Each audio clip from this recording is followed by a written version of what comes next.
Guys, hari ini kan kita habis kelas filsafat. Hmm. Aku agak kurang paham nih sama materi-materinya.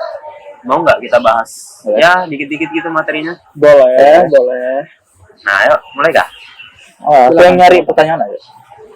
Apa Boleh, nih? ayo. Apa kira-kira? Oke, kita mulai dari yang ringan terus ke deep. Di materi kuliah kan ada teori Auguste Comte soal evolusi berpikir manusia dari tahap mitos sampai ke tahap saintifik. Oke. Sampai Nah, saintifik. jujur aja nih, di era medsos sekarang kan, iya, di era medsos sekarang kan menurut kalian netizen kita makin cerdas ke arah saintifik? Atau malah balik lagi ke mitos di mana orang gampang banget percaya tahayul atau hoax tanpa pikir panjang. Kalau tahayul, kepercayaan terhadap tahayul itu mitos, mythological thinking kan itu? Iya, betul, betul.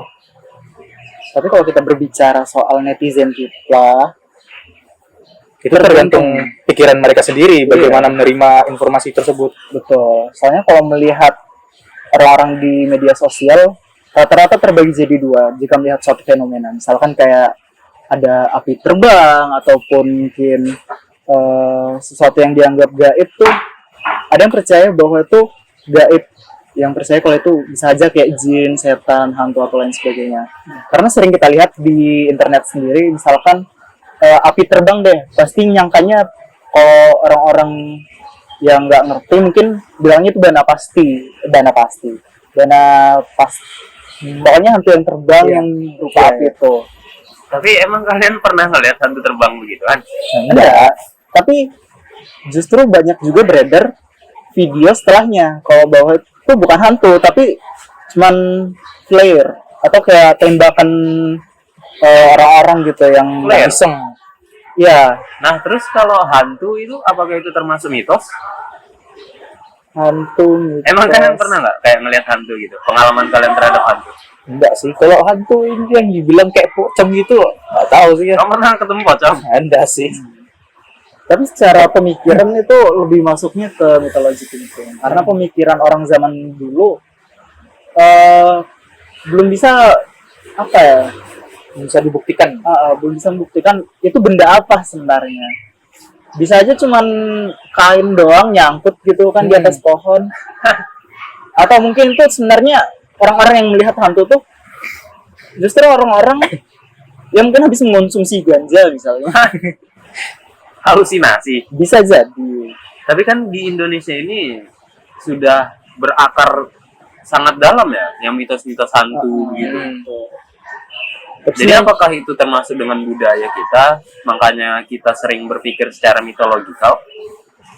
Sebenarnya bukan budaya sih, tapi itu lebih ke pikiran-pikiran negatif orang dulu.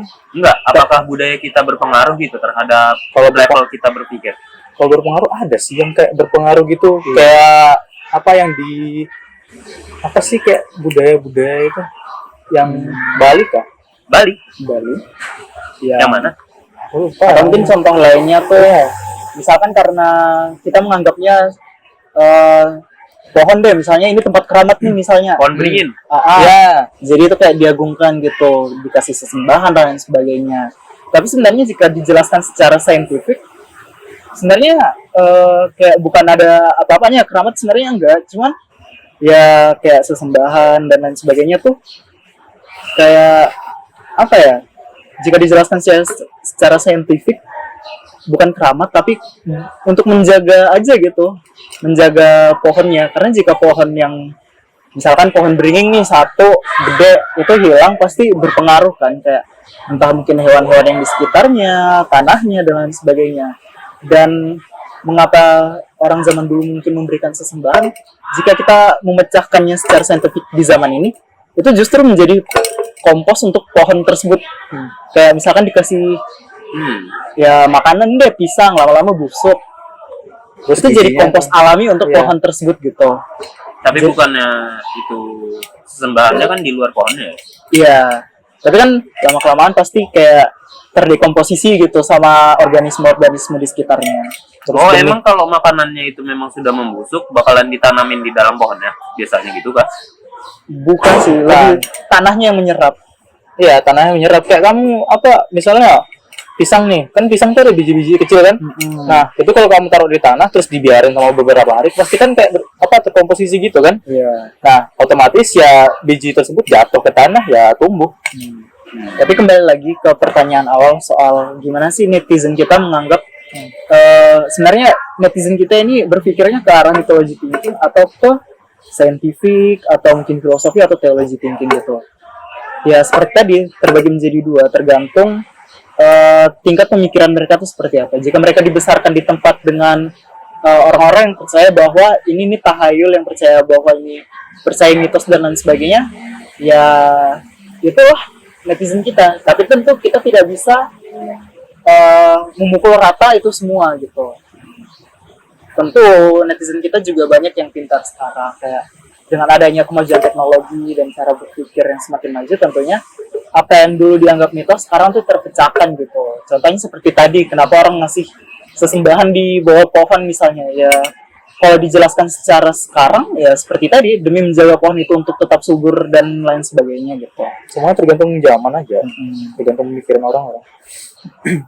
Terus kita lanjut ke pertanyaan kedua yang agak mind blowing. Apa tuh mind blowingnya gimana tuh? Ada ilustrasi gambar buat post-truth sama what's next. Terus ada gambar apa? Bukan. Pertanyaan keduanya tuh apakah AI kayak ChatGPT ini alat bantu yang bikin kita pintar? Atau justru dia jadi Tuhan baru? Tuhan baru? Ya, yang bikin otak manusia jadi malas dan kehilangan kemampuan berpikir. Filosofikalnya di mana deh?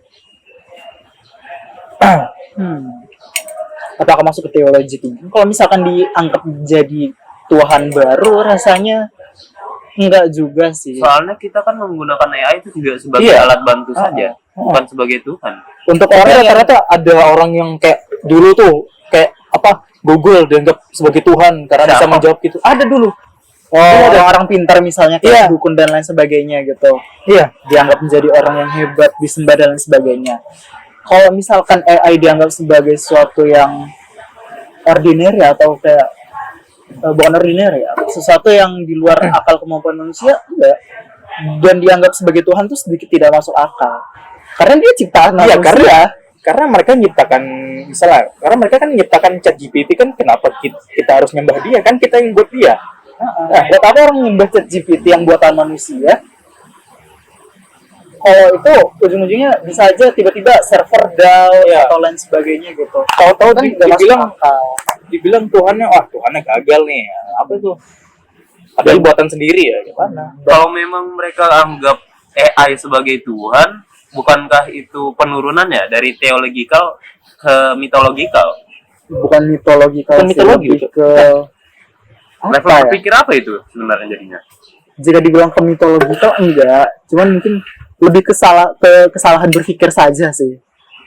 Kayak bukan masuk ke dalam level of thinking sih, lebih ke ya salah berpikir aja kok menjadikan sesuatu sebagai hal-hal yang luar biasa tuh dianggap sebagai Tuhan gitu. Rasanya nggak masuk akal. Lebih-lebihkan. Walaupun mau kita kaitkan dengan teologi thinking, nggak bisa juga, nggak masuk. Karena AI itu alat, tergantung bagaimana cara kita manusia menggunakannya. Tapi memang sih, sekarang memang penggunaan AI itu memang banyak masif-masifnya. Tapi nggak sampai jadi Tuhan juga. Iya sih. Untuk kita yang punya kemampuan berpikir yang baik, tentu ya kita gunakan sebagai alat bantu saja gitu. Cuman kalau sampai ada yang menjadikannya menuhankan sebuah teknologi, itu sedikit aneh, sesat sih jatuhnya. Terus kita lanjut ke pertanyaan 3. Apa tuh? Filsafat itu kan bicara soal being atau segala sesuatu yang ada. Being. Iya, baik yang naik maupun metafisik, baik yang fisik maupun metafisik. Kalau kalian disuruh milih buat hidup kalian, lebih penting mana, mengejar kebenaran atau kebenaran metafisik? Ini kasusnya sama nggak sih kayak film apa? Matrix. Matrix. Iya, Matrix. Oh. Ya. Mengejar Kebenaran atau metafisiknya. atau yang sudah kebenaran diputuskan fisik saat atau itu ya. metafisiknya gitu. Iya. Oh. Pas dia dikasih red sama blue pill tuh kan. Iya, jadi kayak dia punya pilihan, kamu masih mau tetap dengan hidupmu yang sekarang ini atau kamu bisa melihat kebenaran di balik hidupmu saat ini. Sama di sini tuh seharusnya tuh balance nggak sih? Kalau aku ya, itu seharusnya balance antara fisik dan metafisik. Kita ngejar fisik juga, tapi juga metafisik secara balance. Dan itu termasuk dalam salah satu materi kita, materi filsafat kita. Apa ya namanya itu ya? Yang waktu itu kita disuruh gambar piring yang ada makanannya, kita harus balance tuh. Iya. Materi apa itu namanya itu? Berapa ya? Coba. Bukuku artikel dulu. Materi terkait masa filsafat moral. Moral. Iya, soal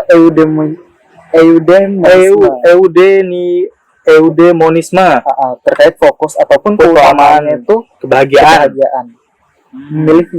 Memilih pilihan yang ideal dan pilihan yang ada. Yang sesuai kebutuhan kita lah. Jadi misalnya kayak yang piring tadi itu kan kayak kita makan karena lapar. Tapi kelebihan nggak bagus. Iya, jadi kelebihan semua nggak bagus. Jadi kalau kita mengaitkan materi-materi filsafat yang ada dengan pertanyaan tadi dan mengambil contoh dari film si Matrix tadi, tentu saat itu kalau misalkan kita ngambil contoh dari Matrix tadi, si karakter utamanya kan dia lebih milihnya kebenaran yang fisik, yang sebetulnya tuh gimana sih? Karena dia emang lebih butuhnya itu untuk memenuhi rasa kekosongan dalam rasa penasaran dalam dirinya. Tapi seandainya si karakter utama saat itu milih yang metafisik itu kan, metafisik ataupun dalam misalkan kondisinya saat itu dia kayak nggak perlu tahu kebenaran nih, dia kayak hidupnya tenang gitu, nggak terlalu dihadapkan pilihan, pasti dia milihnya tetap yang di dunia Matrixnya itu gitu. Iya. Tapi karena kondisi dia saat itu penuh keraguan, penuh rasa penasaran, tekanan. Iya, jadi dia milihnya yang red pill, yang di luar Matrix gitu kebenarannya. Jadi ya tergantung pilihan kita dan kondisi kita saat ini tuh bagaimana gitu. Jadi kondisi kita saat ini, apakah kita menginginkan sesuatu itu seperti apa, itu mempengaruhi pilihan kita. Jadi ya jika ditanya lebih baik kita memilih pilihan yang fisik atau metafisik, ya kembali lagi ke diri kita masing-masing. Kita tuh butuhnya apa dalam hidup ini. Jika dirasa kayak kita kurang di kebahagiaan yang fisik, ya kita pilih yang fisik dulu gitu. Mungkin atau kita kurangnya di metafisik, jadi ya kita pilihnya metafisik. Jadi tapi kembali jangan terlalu berlebihan. Soalnya kalau kita ambil contoh Jepang, yang mereka itu terlalu mengejar-ngejar dengan apa? Fisikalnya saja. Teknologinya terlalu lewat lah. Suatu saat mereka akan stuck gitu kayak ini apa lagi yang bisa gue cari nih? Udah stuck nih kayak mereka sudah kayak enggak punya ide lagi buat bikin apa gitu, bikin teknologi baru itu enggak ada lagi sudah. Karena udah kayak batasannya udah di situ. Udah sampai batas pemikiran mereka kayak mereka menganggap wah, udah akhir nih, gue udah nggak ada purpose of dari kerjaan nggak ada makna hidupnya lagi gitu. Kalau memang cuma nyari materi doang. Itu dia. Tapi ya itulah pentingnya balancing, terutama dalam jika kita mengaitkan seperti materi sebelumnya yang soal kemampuan level of thinking, kita nggak bisa nge-stuck di scientific doang. Kita juga harus berpikir secara filosofi maupun teologi gitu. Walaupun kamu mungkin bukan orang yang percaya Tuhan, tapi apa salahnya sih kayak meneliti kayak apa aja sih ciptaan Tuhan yang ada kayak secara filosofi gitu. Kayak menerapkan nilai-nilainya dah. Kayak ya kalau dalam sholat misalnya bisa dengan meditasi. Ya meniru kalau memang kamu bukan dari agama itu. Kan kebanyakan mereka ateis kan? Iya. Orang-orang Jepang rata-rata ateis. Jadi untuk membalancing kehidupan mereka tuh perlu sesuatu yang menenangkan diri lah. Emosional mereka tuh juga harus diperhatikan. Karena work-life balance mereka juga nggak sebagus itu kan sebenarnya. Jadi kayak ya kita butuh yang namanya balancing. Jadi kalau dikaitkan kembali dengan pertanyaan, kembali lagi ke diri kita masing-masing. Kita tuh butuhnya apa dalam hidup kita? Ya. Jika dirasa kayak kebahagiaan metafisik kita sudah cukup, harusnya kita cari kebahagiaan di sekitar kita yang bentuknya fisik gitu. Tuh. Oke, kita lanjut ke pertanyaan Pertanyaan 4. Sudah 4 pertanyaan nih. Ya. Iya. Di materi aksiologi kan ada studi kasus film Joker yang dikaitkan dengan nihilisme. Oh, Joker itu jahat, iya. tapi dia ada produk masyarakat yang sakit. Menurut kalian, apakah moral itu hitam putih atau ada kondisi di mana menjadi jahat itu bisa dimaklumi secara filosofis karena tekanan hidup? Orang jahat terlalu dari orang baik, Baik, ya. tersakiti. Itu. Nggak bisa sih, kita nggak bisa mewajarkan kalau seorang itu Berbuat jahat karena dari lingkungan dan lain sebagainya. Bro, kalau kita mewajarkan itu, Naruto udah jahat dari Iya dulu. sih. Iya. Naruto tuh kehidupannya lebih susah daripada Joker. Berarti itu semua tergantung pada diri orang itu. Bagaimana cara kita Kayak mana?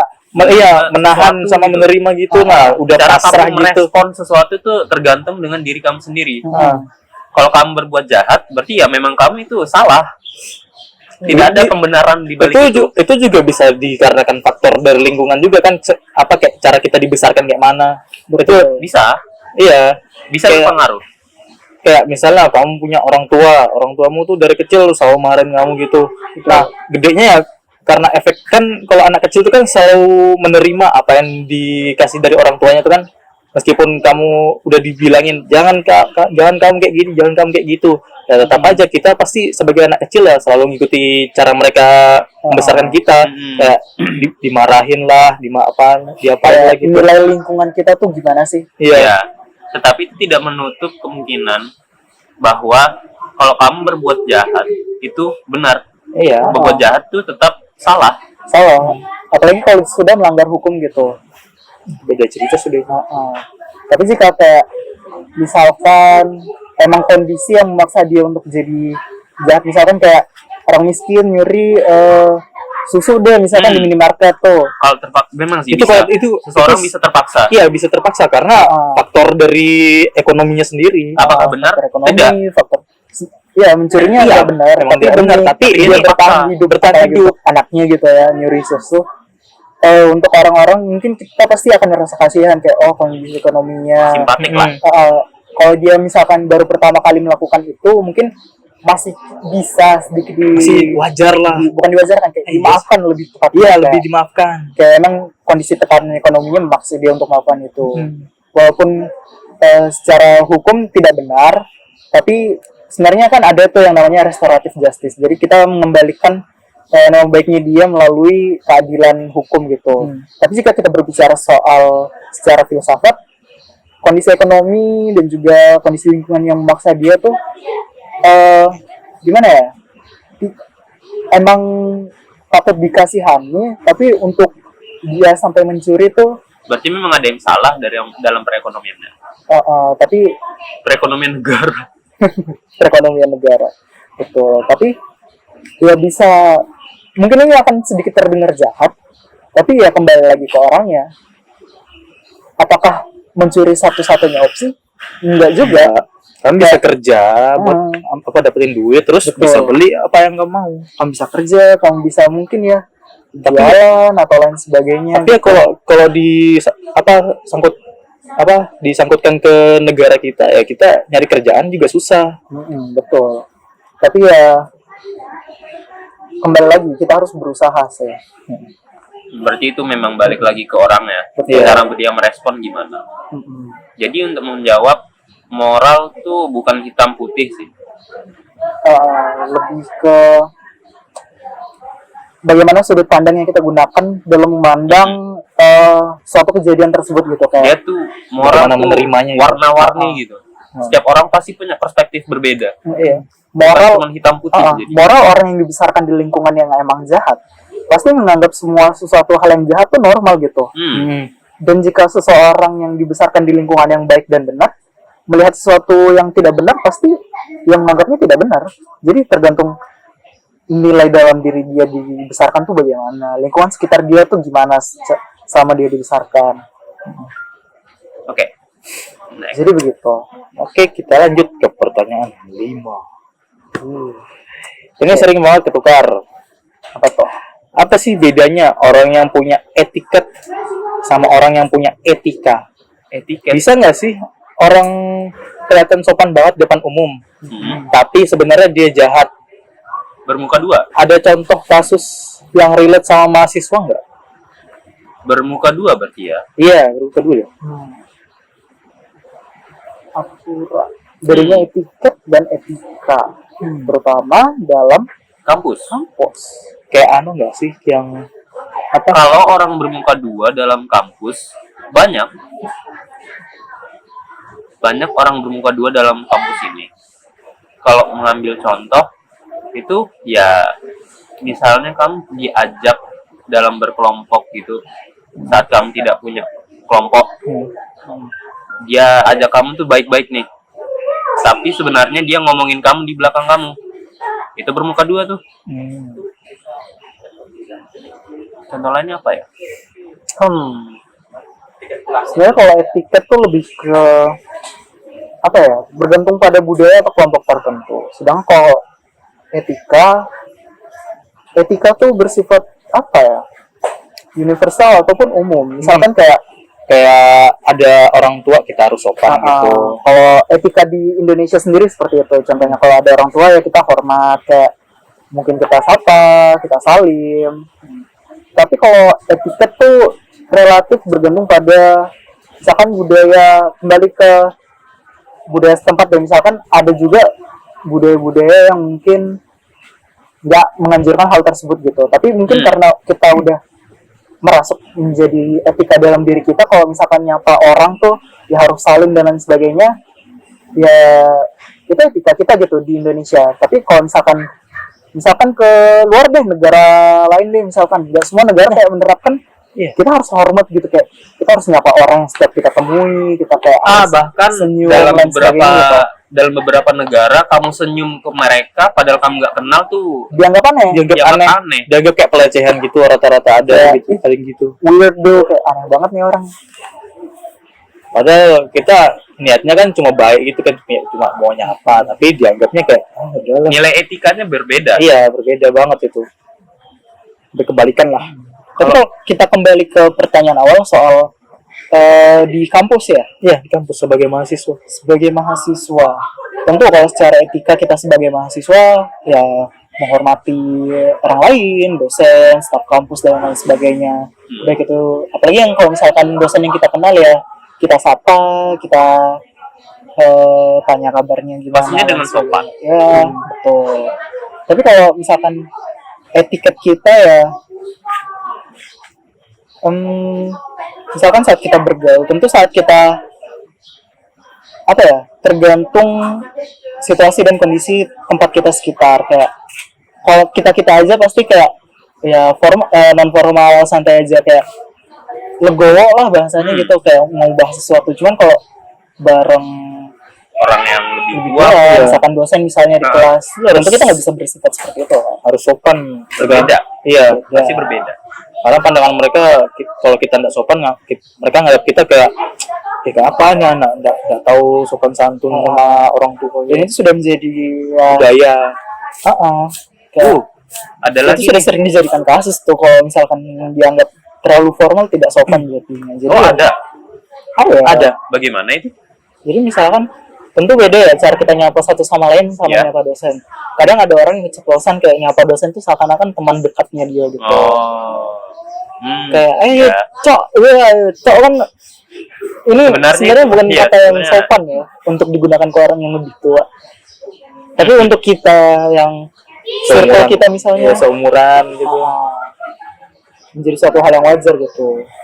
Kalau contoh etiket yang bermuka dua dalam kampus itu ada lagi tuh. Kalian pernah nggak mengalami pengumpulan tugas pada drive misalnya, dan tugas kalian tiba-tiba hilang, ada yang hapus gitu? Nah itu ada itu. Itu parah sih. Itu ada yang punya etika dan etiket jatuhnya. Iya. Sudah kurang ajar. Udah kita yang ngerjain, tapi tiba-tiba kok hilang, tahu-tahu dipindah terus diganti namanya. Disabotase Iya. jatuhnya. Padahal Itu kalau nggak ketemuan langsung enak-enak aja padahal. Bermuka dua banget berarti itu kan. Dia memanfaatkan gitu lah. Dia nggak punya etika, apalagi dalam dunia akademis tuh harusnya tidak boleh Sportsmanship. Iya. Harusnya saling apa lagi namanya itu? Apa ya? Keadilan lah kira. Iyalah. Kayak gue ngerjain duluan, lu nggak ngerjain terus lu nyeret gue buat terlihat nggak ngerjain gitu. Apa ya namanya? Crab mentality gitu. Iya. Tapi alhamdulillah belum ada ya kita ya kayak Kita gitu. nggak ya. ada. Untuk sejauh ini alhamdulillah enggak. Dan semoga tidak pernah terjadi pada Amin. kita. Jangan sampai lah kita kena Biadab banget soalnya itu. Jadi begitu. Cuman kita tentu kalau melihat seperti itu mau tidak mau harus kita tegur. Nah, untuk negur orang juga Punya pasti ada etikatnya. ada etika dan etiketnya gitu. Oh, ada kan itu di pelajaran filsafat Iya, soal struktur nilai. Dilihat dari ada apa aja dia? Logis, etis, dan estetis. Harus Jadi, logis. gimana cara kita negur orang tuh yang benar, baik nggak, atau dan caranya tuh indah gitu, kayak mungkin sesuai dengan orangnya. Jadi cara kita menegur orang tuh harus kita sesuaikan dengan orangnya. Misalkan orang ini Kayak Apa ya? yang hatinya gampang Iya, baper gampang. lah Iya. misalnya, Hmm, pasti ya kita sesuaikan. cara kita Kayak ngomong pelan-pelan gitu. gitu.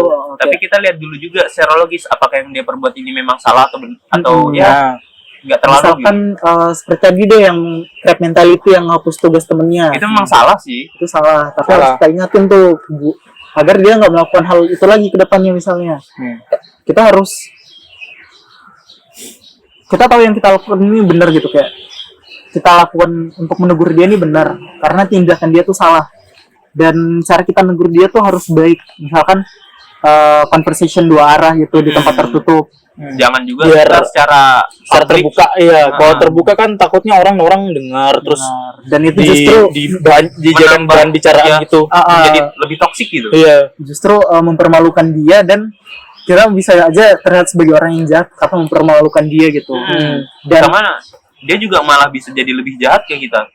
Tidak memperbaiki perbuatannya malah nanti. betul, karena dia merasa dipermalukan. Buat apa nih, gue udah dikenal jadi orang jahat nih, ya udah gue terus-terusan jadi orang yang jahat di kampus Maka gitu dari misalnya. itu harus estetik juga. Jadi cara penyampaian kita tuh harus indah, kayak ya ngomong pelan, diingatkan baik-baik, kita ingatkan juga konsekuensinya apa, misalkan bla bla bla bla. Tapi kalau semisal dia tetap mengulanginya, ya kita ingatkan lagi sampai Dia kapok lah. Berarti Biar nggak ngelakuin lagi. moralnya memang bermasalah sih kalau dia mengulangi lagi tuh. berarti Masih dia emang nggak ada- punya etika dalam dunia berpendidikan lah. Tapi kalau misalkan udah sampai batas dia nggak mau melakukan apa yang kita katakan, ya bisa Gimana bisa kita laporkan selama kita punya bukti yang kuat gitu. Karena kita udah menunaikan kewajiban kita untuk mengingatkan dia gitu. Iya, kita ngelakuin apa yang menurut kita benar. Tapi memang banyak sih orang yang punya crab mentality begitu membawa crab mentality itu ke dunia kerja mereka malah. Nah, Kenapa ya kok begitu ya?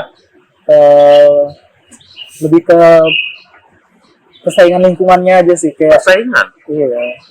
Jadi kayak mungkin orang yang lebih aktif, lebih jago pasti lebih dilihat gitu kan, lebih terspotlight jatuhnya. Cuman kan sebenarnya kalau hal seperti itu dinormalisasikan sebenarnya nggak bagus juga ya orang-orang yang punya crab mentality.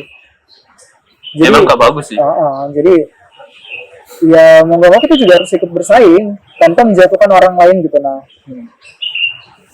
jadi ya kalau kembali lagi soal etika dan etiket di kampus seperti itu, kita tentu etika dan etiket kita tuh satu dengan yang lain tuh pasti berbeda gitu, tergantung dari mana nilai-nilai kita tuh berasal. Misalkan kayak kamu misalkan dari Sangatta, gimana sih nilai-nilai orang etika di Sangatta gitu. Yang dari Bontang gimana sih cara Ya bahkan orang di Indonesia ini kan per pulau beda-beda. Iya, beda-beda. Kayak cara mereka misalnya menyapa satu sama lain kan pasti ada yang beda-beda gitu kan. Ada yang memang bahasanya pas mereka ngomong keras, ada yang halus. Iya. Ada yang menurut kita bahasa mereka terlalu kasar, padahal bahasa mereka tuh kayak biasa aja bagi mereka. Jadi begitu. Jadi ya, mungkin itu bisa menjawab pertanyaan yang 5 itu. Apakah ada pertanyaan berikutnya? Oke, yang keenam. Coba debat dong. Debat. dah. Waduh. Kalau kalian bicara, kalau kalian hidup dalam apa? Kalau hidup kalian adalah sebuah film, kalian bakal pakai prinsip moral yang mana? Dari materi kuliah kita. Yang pertama, hedonisme. Yang penting gue seneng, puas dan nikmatin hidup. Yang kedua, utilitarianisme. Yang penting berguna buat banyak orang, walau ada 1-2 orang yang harus dikorbankan. Yang ketiga, deontologi. Lakukan kewajiban aja karena itu benar, nggak peduli untung ruginya apa. Pilih satu dan kasih alasannya. Oke. Dari Farel dulu deh. Kalau hidup sebagai movie dan harus memilih apa nilai filsafatnya, itu yang berguna bagi orang lain aja sih. Meskipun sebenarnya sekarang nggak terlalu ya. Utilitarianisme ya. Benar.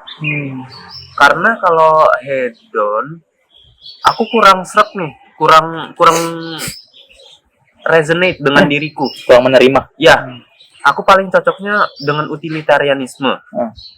Kalau kalian gimana? Kalau aku hidup dalam film misalkan, aku justru dicondong ke eudemonisme sih. Eudonomi apa? Hedonisme. Eudemonisme Apa yang itu? mana fokus pada kebahagiaan. Kebahagiaan diri sendiri. Yang mana Diri sendiri? ya hidup ideal lah, yang seperti di awal Tapi Hedon. enggak, bukan hedon. enggak, ini dari Seimbang. seimbang. Semuanya kayak sama gitu. Setara gitu. Hidupmu. Itu Ya. pilihanmu ya. Apakah tidak mempedulikan orang lain?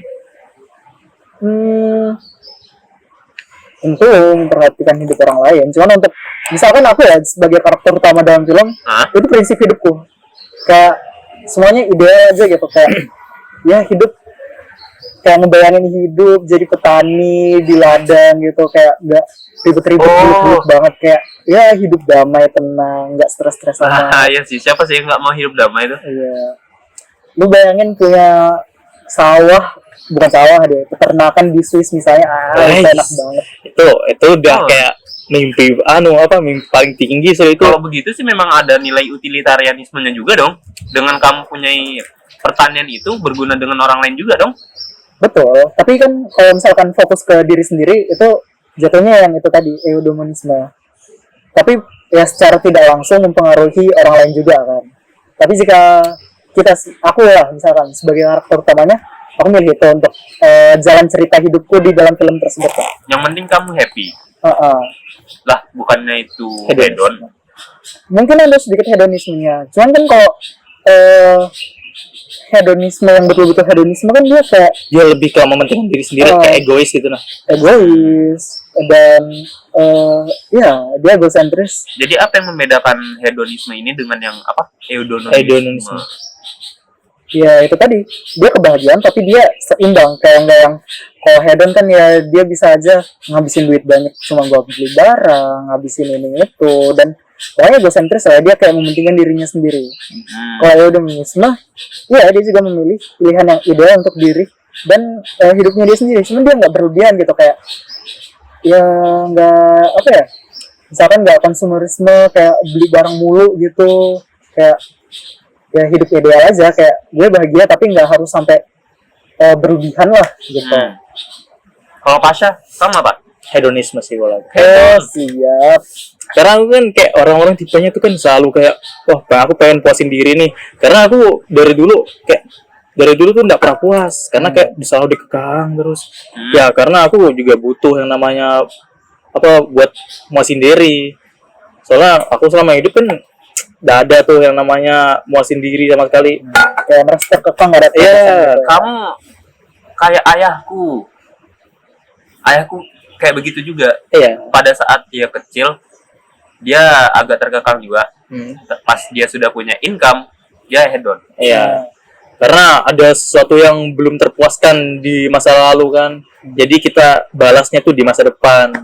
Hedonisme ini tuh merugikan orang lain enggak sih? Atau tidak? Tergantung. Itu tergantung dari pemikiran kita kayak mana. Misalnya kayak kamu tahu kan simbiosis amensalisme? Amensalisme. Amen kah? Amensalisme itu. Apa yang mana? Kayak dia Yang satu dirugikan, satunya keuntungan gitu. parasitisme. Ya, parasitisme. Aku salah. Ya, kayak gitu dia. Tergantung. Kalau misalkan case-nya kayak bapakmu tadi deh, kan punya income sendiri. Ya dia menghabiskan income-nya sendiri gitu. Walaupun mungkin kalau misalkan saat itu belum berkeluarga ya uangnya habis buat dirinya sendiri kan. Cuman kalau misalkan case-nya udah berkeluarga, udah punya istri, punya Belum sih anak, waktu itu. Nah, itu masuk ke utilitarianisme. Utilitarianisme ya kan? belum sih, Yang belum. penting yang berguna gitulah. Belum. Maksudnya kalau misalkan dia hedon tapi udah punya istri, punya anak, Itu baru sih. itu udah hedonisme yang egois gitu, kayak duitnya habis bukan buat keluarganya tapi buat dirinya sendiri. Misalkan itu. case kebanyakan orang tuh kalau zaman sekarang misalkan mungkin terdengar kasar, tapi ini fakta kebanyakan masyarakat kita ya, kayak hidup pas-pasan, Punya anak. punya banyak anak. punya banyak anak, Itu hedonisme kan? income-nya dikit, Pengen punya punya banyak rokok. orang. Itu hedonisme tuh.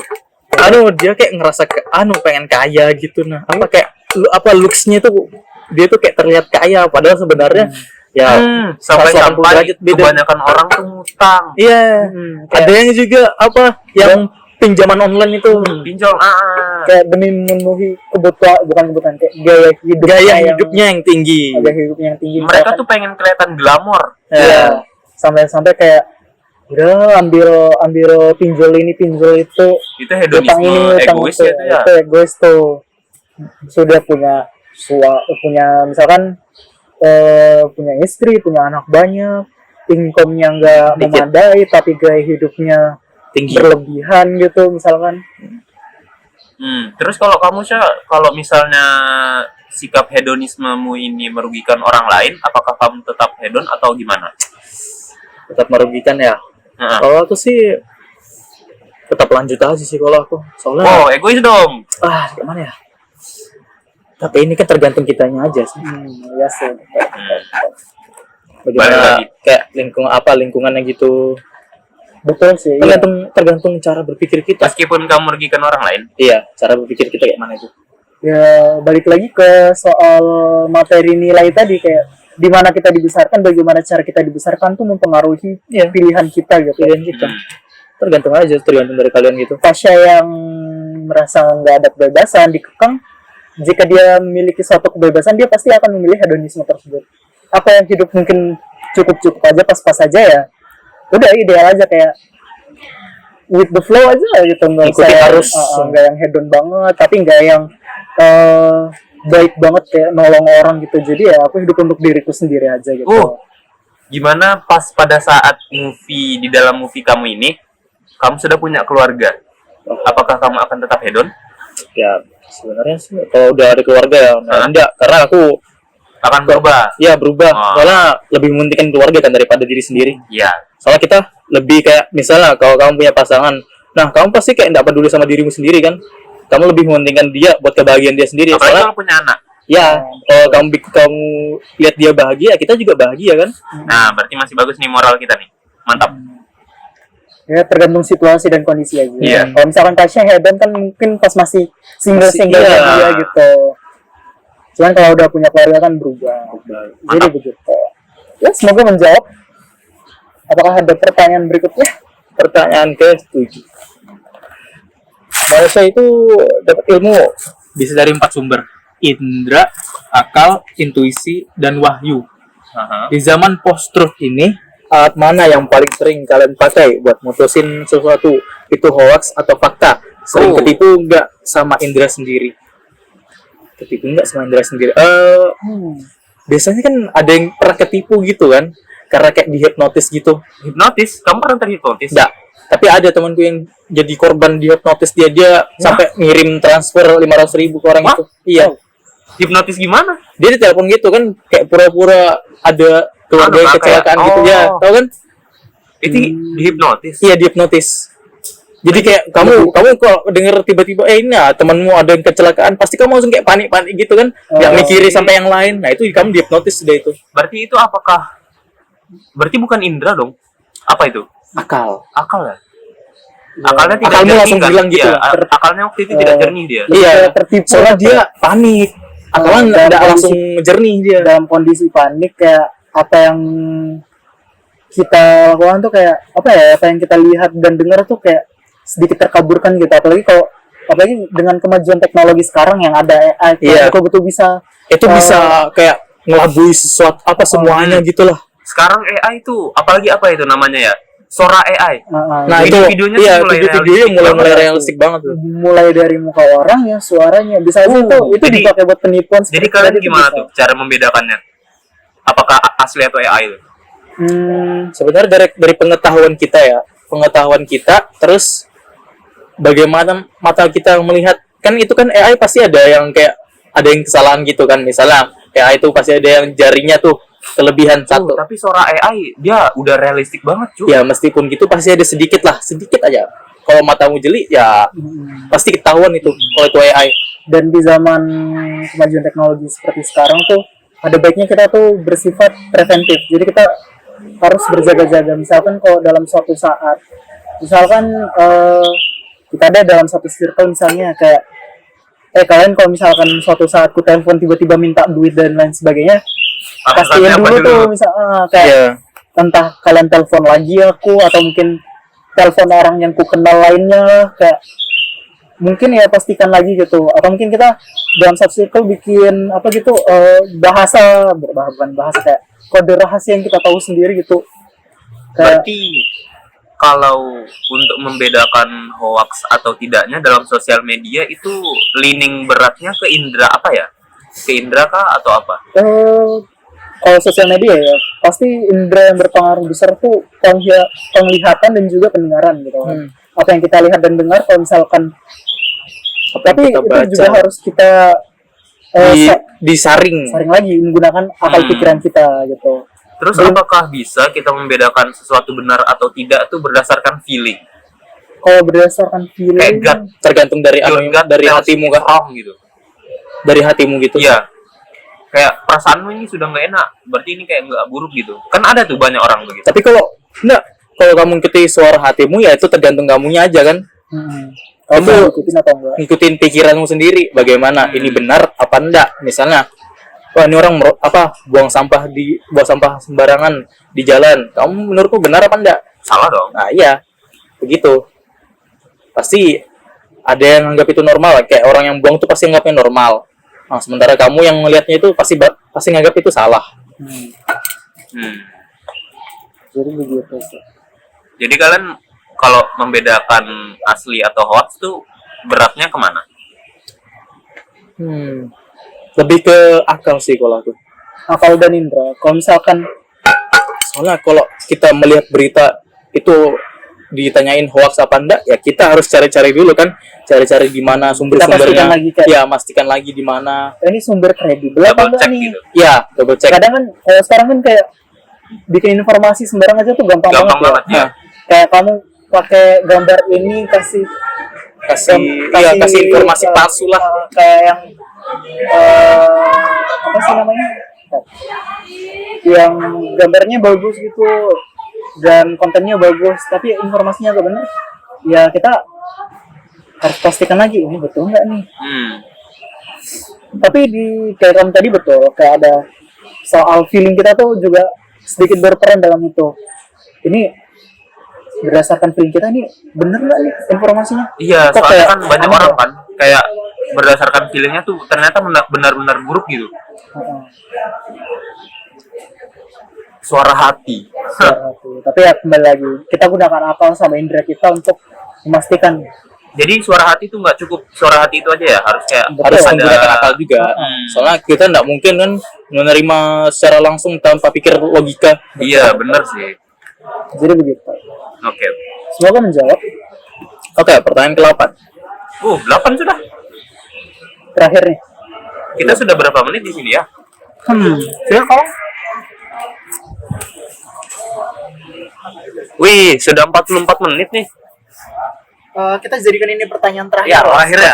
Oh, Kita kan terakhir. sudah mau kelas juga Iya, kan ini ya. mengingat bentar lagi kelas juga. Mau Oke. presentasi. Oke, pertanyaan terakhir ya. Terakhir dah. Ada hierarki ilmu, data, informasi, ilmu, sama wisdom. Nah, sekarang kan informasi banjir banget di mana-mana. Menurut kalian, kenapa zaman sekarang banyak orang pintar, punya banyak data atau ilmu, tapi sedikit banget yang bijaksana? Apa yang salah dari cara kita belajar? Bukan cara belajar sih, tapi kebanyakan orang tuh menerima sesuatu berdasarkan feeling mereka, emosional mereka. Kayak misalnya sebenarnya orang ini menyatakan sesuatu yang bagus, benar, tetapi ada historinya dia nih orang jahat. Jadi kayak berdasarkan emosional mereka nggak mau menerima gitu. Wisdom. Punya banyak akal tapi nggak punya wisdom. Sen, tolong dong. Apa tuh? Tisu. Punya banyak akal. Ya, sebenarnya kembali lagi sih ke cara orang itu dibesarkan kali ya. Kayak kamu punya ilmu nih yang berguna, tapi kamu simpan untuk dirimu sendiri gitu. Nggak mau dibagi ke orang lain, nggak mau ngajarkan Gatekeeping. orang lain. Iya, di gatekeeping. Apa-apa semuanya ditutupi demi kenyamanan sendiri, bukan mau berbagi sama orang lain. Jadi itu gimana ya? Jujur sih itu rada ribet ya kalau apa tadi pertanyaan intinya? Ya pertanyaannya apa? Apa yang salah dari cara kita belajar? Apa yang salah? Sebenarnya bukan dari cara kita belajar, tapi cara kita dari apa ya? Cara kita hidup lebih tepatnya. Hidup.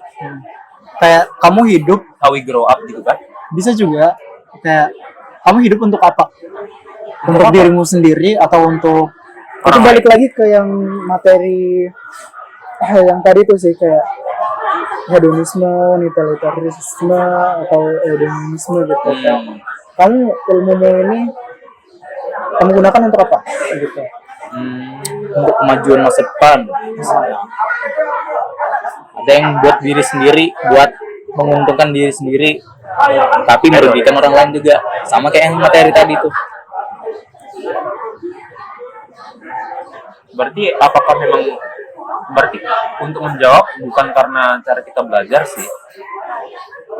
Emang ada yang berpengaruh. Kalau kalau misalnya kamu sudah punya moral baik, tetapi kamu diajari di sekolah sesuatu yang buruk, tetap berubah dong. Nah, itu bisa juga tuh. Bisa juga. Kayak Berarti berpengaruh masih ya cara kita belajar. ya, juga berpengaruh tapi nggak sepenuhnya itu.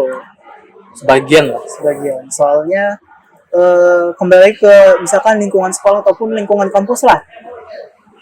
Persaingan di lingkungan kampus kita tuh gimana sih, kayak sehat kah, membangun atau enggak gitu.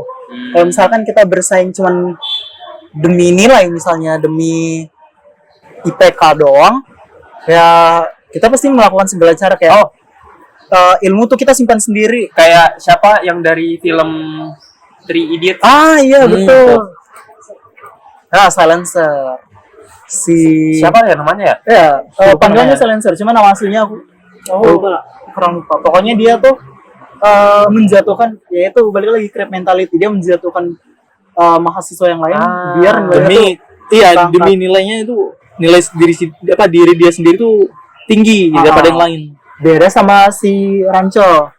Rancho dia Pintar, dia mau belajar, sama dia juga mementingkan orang lain juga. dia apa ya, Bukan dirinya sendiri gitu. Seimbang. membangun lah. Dia apa ya, Contohnya menarik tuh orang lain pada saat dia membantu kakak tingkatnya membuat drone, iya.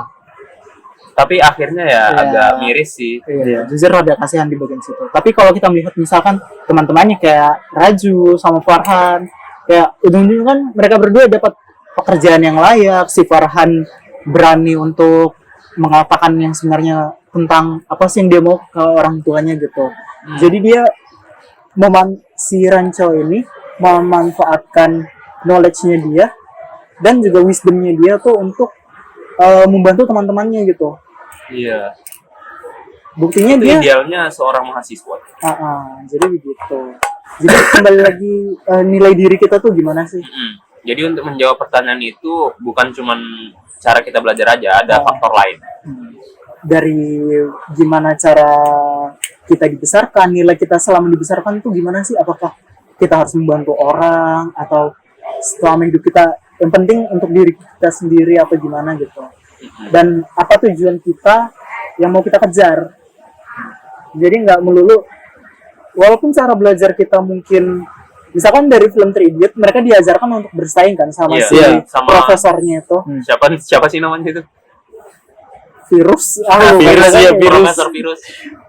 kan kayak kalian fokus aja ke diri kalian masing-masing, kayak ikutin apa yang ada di buku. Sebenarnya kan kayak kaku banget. Dan kalian tuh moral si Profesor Virus tuh bagus nggak sih? Dibilang bagus Apalagi sih, pas funeralnya itu. Funeral pas siapa? Cutting pembuat drone tuh. jujur sih sebenarnya kalau secara moral sih enggak ya, soalnya di mana saat kita bersedia tapi dia tetap ini, bahkan kayak anaknya Tetap sendiri menyalahkan si itu kan. Iya, bahkan saat dia kan ada cerita anaknya juga kan meninggal karena dia paksa untuk masuk ke apa sih fakultas teknik aku lupa atau engineering. Iya, engineering. Sampai bunder tapi dia kayak tetap apa ya nggak mempedulikan gitu apa yang dimau sama anak. Tidak mau mengaku kesalahan. Iya. Tapi endingnya setelah ditahu kebenarannya kan kayak anaknya mati karena apa, kayak apa yang diinginkan anaknya, dia tuh perlahan berubah di saat si anak perempuannya itu melahirkan cucu. Nah, berarti nilai moral seseorang tuh bisa berubah. Bisa berubah tapi ya Menjawab pertanyaan pertama itu bahwa moral tuh bukan hitam putih aja. tapi kalau kembali lagi ke soal yang apa tadi Cara belajar ya. cara belajar Cara kita belajar. Ada faktor lain lah. iya kayak walaupun kita diajarkan cara belajarnya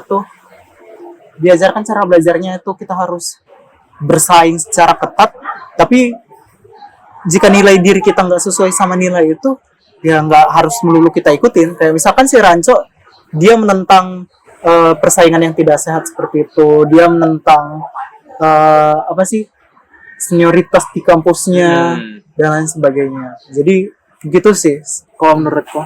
Oke, ayo kita Semua siap-siap sudah menjawab. siap-siap kelas yuk. Ya. Ini asli mau presentasi juga nah. Oke. Udah. Oh iya. Sign out. Tanya. Oh, Hati-hati.